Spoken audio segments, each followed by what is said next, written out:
இயேசு ஜீவிக்கிறார். சுவிசேஷ ஊழியம் வழங்கும் ஜீவ வார்த்தைகள்.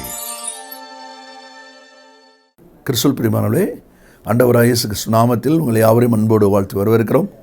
இயேசு ஜீவிக்கிறார் ஊழியத்தின் சார்பாக ஜீவ வார்த்தைகள் நிகழ்ச்சிக்கு வந்திருக்கிறவங்களை கர்த்தர் ஆசீர்வதிப்பாராக. மறவாமல் ஒவ்வொரு வாரமும் இதை கேளுங்கள், அநேகரை கேட்க செய்யுங்கள். ஊழியத்தில் பயன்படுத்த விரும்பினாலும் எங்களுடைய வெளியீடுகள் பத்திரிகை தேவையானாலும் எங்களோடு தொடர்பு கொள்ளுங்கள். நாம் ஒருமித்து அவர் நாமத்தை உயர்த்துவோமாக.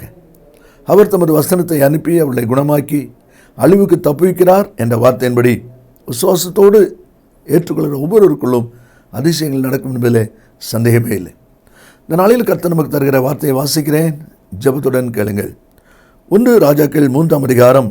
ராஜா உயிரோடு இருக்கிற பிள்ளையை கொல்லாமல் அவளுக்கே கொடுத்து விடுங்கள், அவளே அதன் தாய் என்றான். அவளுக்கு கொடுத்து விடுங்கள், அவளே அதன் தாய் என்றான். சாலமோன் ராஜா பதவியேற்பு நடக்கிறது. முதல் வருகிற பிரச்சனை, 2 அம்மாமார் ஒரு பையனை கொண்டு வந்து 2 பேரும் இது என்னுடைய பிள்ளை என்று சொல்லி வாதாடி கொண்டிருக்கிறதை நாம் அங்கே பார்க்கிறோம். ராஜா கவனித்து கொண்டே இருக்கிறார். இவள் ஒரு பக்கம் சொல்கிறாள், அவள் ஒரு பகுதி சொல்லுகிறாள். அப்படியே பார்த்துக்கிட்டே இருந்து கடைசியில் என்ன முடிவு? அவளே அதன் தாய், அவளுக்கு கொடுத்து விடுங்கள் என்று சொல்லி தீர்ப்பு சொல்வதை பார்க்கிறோம். 2 பேரும் என்னுடைய பிள்ளை என்று சொல்லுகிற இந்த வேளையில் எப்படி ராஜா அவள்தான் அதனுடைய தாய் என்பதை கண்டுபிடித்தான் என்பதை தான் நான் சிந்திக்க போகிறோம். எங்கே பிள்ளை என்பது ஆத்துமாவை குறிக்கும். நம் ஒவ்வொருவருக்குள்ளும் ஆண்டவர் தந்திருக்கிற ஆத்துமா விலையேறப்பட்டது. ஆவி தன்னை தந்த தேவனிடத்திற்கு போகாதற்கு முன்னும் என்று சொல்லியிருக்கு. அப்படியானால் நம்முடைய உள்ளான மனுஷன் தேவனுடைய ராஜ்யத்தின் பங்கை பெற்றுக்கொள்வதற்கு ஏற்றபடி இந்த பாடு பாவ நிறைந்த உலகத்தில் நாம் ஆயத்தமாக்கிக் கொள்ள வேண்டியது மிக முக்கியம். உபாகம் 4:10 இப்போ அந்த பிள்ளை உயிரோடு இருக்கிற பிள்ளையை கொண்டு வந்து 2 பேரும் வாதாடிட்டு இருக்கிறாங்க. ஆவிக்குரிய அனுபவத்தில் புரண்டு படுக்கிற அனுபவம் ஒரு விசுவாசி ஊழியருக்குள்ளே தேவனுடைய பிள்ளைகளுக்குள்ளே இருக்குமானால் உங்கள் ஆத்மா செத்து போகும், உங்கள் பிரதிஷ்டை செத்து போகும். நீங்கள் தேவனுக்குள் வைத்திருக்கிறதான அந்த உறுதி, அந்த வைராக்கியம் செத்து போகும். புரண்டு படுக்கவே கூடாது.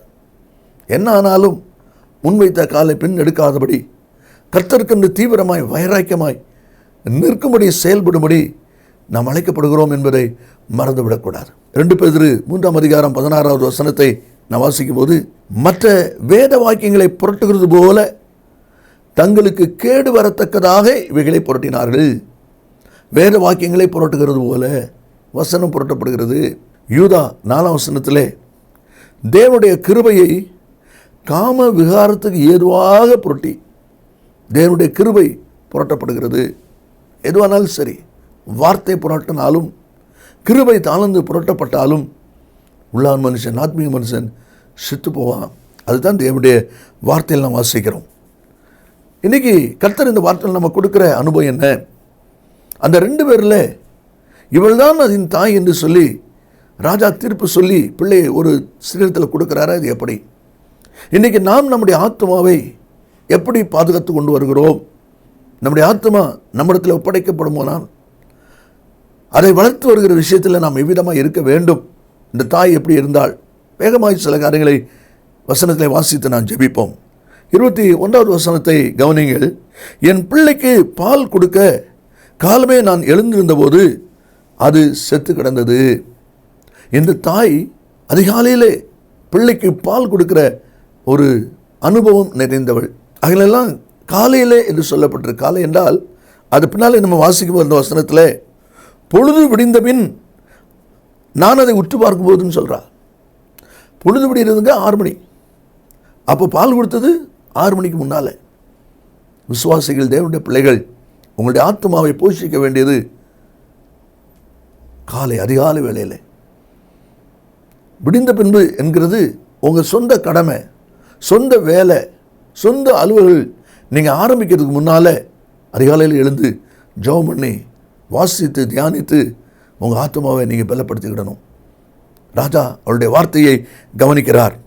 சங்கீதம் 5:3 நாம் வாசிக்கிறோம், கர்த்தாவே காலையிலே என் சத்தத்தை கேட்டருள்வீர்.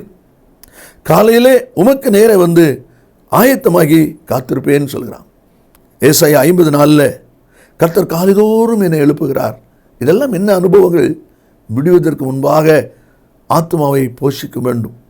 ராஜா பார்க்குறாரு, அதிகாலையிலே பால் கொடுக்கிறதுக்கு நான் எழும்பின போது என்று சொல்கிறார்.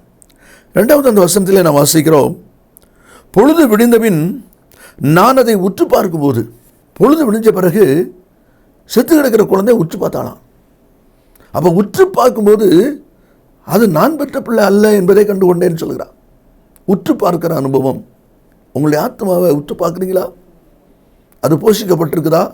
உயிரோடு இருக்குதா? செயல்படும்படி இருக்குதா? வளர்ந்து கொண்டு இருக்குதா? உங்கள் ஆத்மாவை குறித்த கரிசனை எப்படி இருக்குது? அதை உற்று பார்க்கிற தன்மை உங்களுக்கு இருக்குதா என்பதை யோசித்து பாருங்கள். அவன் உற்று பார்த்தான் என்று பார்க்கிறோம். ஒருமுறை வீட்டுக்கு பின்னாலே போகும்படி ஆவியானவர் ஏவுகிறார்.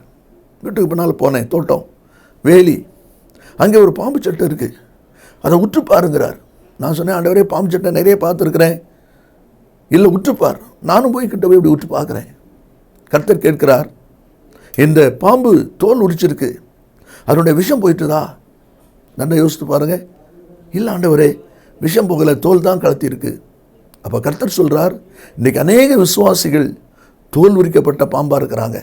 ஆலயத்துக்கு வராங்க, ஆராதனை செய்கிறாங்க, பார்க்குறதுக்கு தங்களை விசுவாசியாக, ஊழியக்காரராக, கர்த்தருக்குரிய கனமான பாத்திரமாக காமிக்கிறாங்க. ஆனால் உள்ளேயோ விஷம் இருக்கிறது. கசப்பு மாறவில்லை, வைராக்கியம் மாறவில்லை, விட்டு கொடுக்க முடியவில்லை, இணைந்து போக முடியவில்லை, குடும்பத்திலே அன்போடு ஐக்கியத்தோடு போக முடியவில்லை. வெளிப்பிரகாரமாக மற்றொரு முன்பாக தன்னை உன்னதமான விசுவாசியாக காண்பித்து கொண்டிருக்கிறாங்க. தோல் உரிக்கப்பட்ட பாம்பு. இந்த வார்த்தையில் இருக்கிற அன்பு நேச பிள்ளைகளே, நீங்கள் யாரும் தோல் உரிக்கப்பட்ட ஒரு பாம்பாக இருக்க வேண்டாம், இருக்க வேண்டாம். இன்றைக்கு உங்களுடைய அனுபவம் எவ்விதமாக இருக்குது கொஞ்சம் உற்று பாருங்கள். அவள் உற்று பார்க்கிறாள் என்று பார்க்கிறோம். யாத்திராமம் 3:2 மோசே முட்செடியை உற்று பார்த்தான். அவன் கிட்ட வந்து பார்க்கிறத கற்றுக்கொண்டு அவனோடு பேசினார். தூரத்துலேருந்து அவன் பாட்டு போயிருந்தானா காரியம் மாறுதலாம் முடிஞ்சிருக்கும். கிட்ட வந்து அவன் உற்று பார்க்குறான். அப்போஸ்தலர் 13:9-10 பவுல் மாயவித்தக்காரனை உற்று பார்த்தான். அவனுக்குள்ள இருக்கிற அசுத்தாவுடைய கிரிகளை உற்று பார்க்கிறான். நாம் எவ்விதமாய் நம்முடைய ஆத்மாவை பாதுகாத்து கொண்டு வருகிறோம். மூன்றாவதாக அதே 21ஆம் வசனத்திலே அவள் சொல்கிறாள், பொழுது விடிந்த பின் நான் அதை உற்று பார்க்கும்போது அது நான் பெற்ற பிள்ளை அல்ல என்று கண்டுகொண்டேன். உற்று பார்த்த பிறகுதான் தெரியுது அது நான் பெற்ற பிள்ளை அல்ல. அப்படியானால் தான் பெற்ற பிள்ளை உயிரோடு அவள் அருகிலே இருக்கு. ஆனால் செத்து போன அவ பிள்ளை தான் இப்போ என்னிடத்தில் கடத்தப்பட்டிருக்குது என்பதை உற்று பார்த்ததுனாலே அவள் கண்டு கொண்டாள் என்று பார்க்கிறோம். அது நான் பெற்ற பிள்ளை அல்ல என்று சொல்லி அவள் சொல்வதை நாம் அதில் பார்க்கிறோம். இந்த வார்த்தையில் கேட்கிற அன்பு நேச பிள்ளைகளே, நாமும் நம்மை குறித்து, ஆத்மாவை குறித்து கரிசனையோடு கவனத்தோடு செயல்படும்போது நம்முடைய ஆத்மாவின் வளர்ச்சியை, ஆத்மாவின் பெருக்கத்தை, ஆத்மாவின் உயர்வை மிக கவனமாய் நாம் கவனிக்க வேண்டும் என்று ஆவியானவர் எதிர்பார்க்கிறார். கேள்விகள் பல விதங்களிலே கேட்கப்படுகிறது. ஆதியாகமம் 27:22 நாம் வாசிக்கும் போது ஈசாக்கு யாக்கோபை தடவி பார்த்து என்று போட்டிருக்கு. கையை தடவி பார்க்கிறான். சத்தம் யாக்கோபின் சத்தம், கைகளோ ஏசாவின் கைகள். தடவி பார்க்கிறான். உங்களுடைய ஆத்தும உள்ளான மனுஷன் அவன் எப்படிப்பட்டவன், கிரியை, செயல், அதை தடவி பார்க்கும்போது குறைவு காணப்படக்கூடாது, நிறைவாய் காணப்பட வேண்டும். அதை தான் தேவனுடைய வார்த்தையில் நாம் அதில் வாசிக்கிறோம். யோவான் 13:20 வசனத்தில் நாம் வாசிக்கும் போது குணமாக்கப்பட்ட கண் தெரியாதவனை குறித்து வேதபார பரிசேயர் கேள்வி கேட்குறாங்க. இது உன்னுடைய மகனா? குருடன் நான் பிறந்தவன் இவன் தானா? இப்போ நான் எப்படி அவனுக்கு இப்போ கண் பார்வை தெரிஞ்சது சொல்லு. அந்த பெற்றோர் சொல்கிறாங்க, இவன் எங்கள் குமாரன்தான் என்றும் இவன் குருடனாய் பிறந்தான் என்றும் எங்களுக்கு தெரியும். ஆனால் எப்படி சுகமானான்னு எங்களுக்கு தெரியாது. பிறந்தது குருடன் தெரியும், ஆனால் இப்போ பார்வடைஞ்சிருக்கிறான் என்று சொல்லி அவர்கள் சொல்வதை பார்க்கிறோம். விசுவாச ஓட்டத்தில் ஓடிக்கொண்டிருக்கிறான். நாம் நம்முடைய பழைய வாழ்க்கையின் அனுபவம் என்ன? கிறிஸ்துக்குள் ஒருவன் வரும்பொழுது அவன் புது சிருஷ்டியாக இருக்கிறான்னு சொல்லியிருக்குதே. அந்த புது சிருஷ்டியின் அனுபவம் என்ன? நம்ம விதமாய் நம்முடைய விசுவாச ஓட்டத்தில் ஓடிக்கொண்டிருக்கிறோம். ராஜா இதெல்லாவற்றையும் கவனித்து கொண்டே இருக்கிறார். காலையில் எழுந்து பால் கொடுக்கிறது, விடிஞ்சவர் உத்து பார்க்கறது, இது நம்ம பிள்ளை இல்லை, நாம் பெற்ற பிள்ளை இல்லைன்னு சொல்லி அவர் தீர்க்கமாக அதில் தைரியமாக சாட்சி சொல்கிறது ராஜா கவனித்து கொண்டே இருக்கிறார். மாத்திரமல்ல, 26வது வசனத்தை நான் வாசிக்கும் போது அதில் சொல்லப்பட்டிருக்க காரியம் என்ன?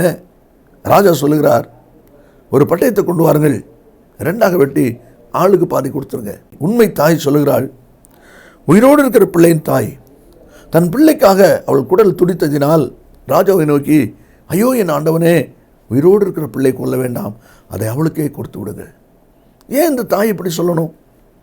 இன்னும் என் பிள்ளை எனக்கு வேணும், என் பிள்ளை எனக்கு வேணும்னு சொன்னால் கிடைக்கும், பாதி தான் கிடைக்கும், பிள்ளை செத்து போகும்.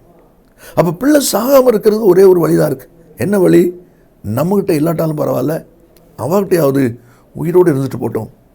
அந்த விட்டு கொடுக்குற ஒரு மனப்பான்மை, ஒரு தியாகம் அவளுக்குள்ளே வருகிறதை ராஜா கவனிக்கிறார். இந்த வார்த்தையில் இருக்கிற அன்பு நேச பிள்ளைகளே, உங்களுடைய ஆத்மாவை நீங்கள் வளர்க்க வேண்டுமானால் விட்டு கொடுக்குற அனுபவத்தோடு தியாக சிந்தையோடு செயல்படாமல் ஆத்மாவை நாம் வளர்க்க முடியாது. மற்ற ஆத்மாக்களை கர்த்தருக்கு நாம் ஆதாயப்படுத்தவும் முடியாது. இந்த விட்டு கொடுக்குற விஷயத்தில் நாம் எவ்விதமாக இருக்கிறோம் என்பதை சற்று யோசித்து பாருங்கள். ராஜா அதில் மிக கவனமாய் கவனித்து கொண்டே இருக்கிறாள். அவளுடைய வார்த்தை குறித்து ஆதியாகமம் 13ஆம் அதிகாரம் 8ஆம் வசனத்தில் ஆபிரகாமுடைய மந்தை மேய்ப்பருக்கும் லோத்துடைய மந்தை மேய்ப்பருக்கு இடையே வாக்குவாதம் வருகிறது. அப்படி வாக்குவாதம் வந்த பொழுது ஆபிரகாம் லோத்தை அழைத்து சொல்கிறார் 8ஆம் வசனத்தில், நாம் சகோதரர், அதனால நமக்குள்ள வாக்குவாதம் வேண்டாம். நீ வலது பக்கம் போனால் நான் இடது பக்கம் போகிறேன், நீ இடது பக்கம் போனால் நான் வலது பக்கம் போகிறேன். நல்மனம் பொருந்துதல், விட்டு கொடுத்தல், தியாகத்தோடு செயல்படுதல். இந்த வார்த்தையில் கேட்கிற அன்பு நேச பிள்ளைகளே, நீங்கள் எவ்விதமாக இருக்கிறீர்கள்? எவ்விதமாக இந்த காரியத்தை செய்கிறீர்கள்? விட்டு கொடுக்கிற ஒரு மனப்பான்மை இல்லாமல், அதை நம்முடைய சிந்தையில் கொள்ளாமல் நாம் நன்மை பெற முடியாது. மரத்தில் இருக்கிறார் சகையு, சீக்கிரமாக இறங்கி வா, நான் உன் வீட்டுக்கு வரணும்னு இயேசு சொல்கிறார். இயேசு எப்படிப்பட்டவனோ பார்க்க ஆசைப்பட்ட சகையு குள்ளனாக இருந்ததுனால கூட்டத்தில் பார்க்க முடியாமல் தான் மேலே ஏறி உட்கார்ந்தான். இப்போ மேலே இருக்கிறதுனால பார்க்குறதுனால சந்தோஷமாக இருக்குது, தான் விரும்புகிறபடி இயேசுவை பார்க்குறான், சந்தோஷம். ஆனால் வீட்டுக்கு வரணுமானா அந்த பார்க்குற சந்தோஷத்தை விட்டால் தான் வீட்டுக்கு வருகிற சந்தோஷம் கிடைக்கும். அதை விட்டு கொடுக்காம தியாகம் பண்ணாமல் கீழே இறங்காமல் வீட்டுக்கு இயேசு வர முடியாது. இதே போல் ஆண்டுடைய ஆசீர்வாதத்தை பெற்றுக்கொள்ள சில தியாகங்களை நீங்கள் பண்ண வேண்டியிருக்கும். அதுக்கு நீங்கள் ஆயத்தமாக இருக்கணும். ராஜா அவளே அதன் தாயின்னு சொல்கிறான். காரணம், அவளுடைய வார்த்தையை கவனிக்கிறான். காலையிலேயே அதுக்கு நான் பால் கொடுக்க எழும்புவேன், விடிஞ்ச உடனே நான் அதை உற்று பார்த்தேன், அது நான் பெற்ற பிள்ளை அல்ல என்பதை கண்டுகொண்டேன், அவளுக்கே கொடுத்துருங்க அந்த தியாகம். இந்த வார்த்தையில் கேட்கிற அன்பு நேச பிள்ளைகளே, இதே சிந்தையோடு இருப்பீர்களானால் உங்கள் ஆத்மா வளர்ச்சி உண்டாகும். ஆண்டவர் எதை இன்றைக்கு எதிர்பார்க்கிறார்? நாம் ஜெபிப்போமா? இயேசு சீக்கிரம் வரப்போகிறார். நல்ல பிதாவே, உண்மை நன்றியோடு துதிக்கிறோம். உடைய வார்த்தை ஆமென்றும் ஆமென்னும் இருப்பதற்காக ஸ்தோத்திரம். இந்த வார்த்தை கேட்கிற ஒவ்வொரு பிள்ளைகளும் தன்னுடைய உள்ளான மனுஷன் ஆத்மா அல்லது புரண்டுபடுத்தினால செத்து போச்சா என்பதை சிந்தித்து ஆதாயப்படுத்திக் கொள்ளுகிறதாரும் இயேசுவின் நாமத்தில் பிதாவே, ஆமேன் ஆமேன். கர்த்தர்களை ஆசீர்வதிப்பாராக. ஆமேன். அருமையானவர்களே, கடந்த நாட்களில் ஒரு புஸ்தகத்தை குறித்து நான் உங்களுக்கு சொன்னேன். 50 செய்திகள் அடங்கிய இந்த புஸ்தகம் உங்கள் ஆவிக்க வாழ்க்கைக்கு மிகவும் பிரயோஜனமாக இருக்கும், ஊழியர்களுக்கு சிறப்பாக பிரயோஜனமாக இருக்கும். நீங்கள் இதை பெற்று பயன்படும்படி உங்களை அன்பாய் கேட்டுக்கொள்கிறேன். மற்ற விவரங்களை என்னிடத்தில் கேட்டுக்கொள்ளுங்கள். கர்த்தர் உங்களை ஆசீர்வதிப்பாராக. மேலும் விவரங்களுக்கும் உங்கள் ஜெப தேவைகளுக்கும் நீங்கள் எங்களோடு தொடர்பு கொள்ள வேண்டிய முகவரி: ஜீசஸ் லிவ்ஸ் காஸ்பல் மினிஸ்ட்ரீஸ், சகோதரர் John M Jayaraj, 123A Dohnavur road, Mavadi, Nellai மாவட்டம், தென்னிந்தியா 627107. Cellphone 9443113292. Email yesujivikaran@gmail.com. Website www.jesuslivesministries.org.